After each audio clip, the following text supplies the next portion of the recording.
Hi guys! Welcome back to my channel. Today mag-unbox tayo ng bagong gadget na super excited ako. Wireless lavalier microphone para ito sa mga mahilig mag-vlog, mag-live or gumawa ng content kagaya ko. So eto na siya, buksan na natin. Pero bago ang lahat, ito yung harapan ng box and ito naman yung likuran ng box. So let's open. Grabe guys, ang ganda talaga ng color niya. Hindi siya sobrang matingkad na pink. Sakto lang, classy pero cute. Ang aesthetic niya parang ang sarap i-partner sa mga girly setup or kahit minimalist na white. Alam niyo yung feeling na kahit simpleng mic lang pero dahil sa pink siya, parang ang saya gamitin. Hanggang sa mata, ang fresh tingnan at sobrang nakaka-good vibes. Meron siyang dalawang receiver, isa para sa iPhone, isa para naman sa Type-C, Android, tablet or iba pang device. At syempre may kasama ring maliit na manual at charging cable. Isa sa pang iPhone at isa pang Android.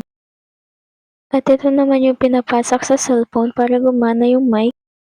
And then guys, meron na rin itong pang-cover sa mic. Bali, dalawa siyang klase na pwede mong pagpilian. Ay, oo nga pala guys, bali dalawa yung kasama nitong mic cover.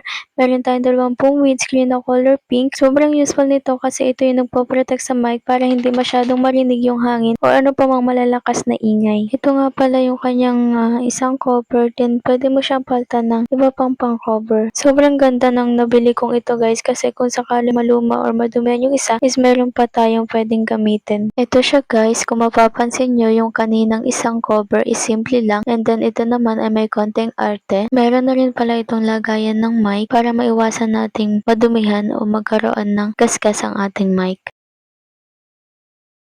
So ayun lang guys, quick unboxing. See you on my next vlog.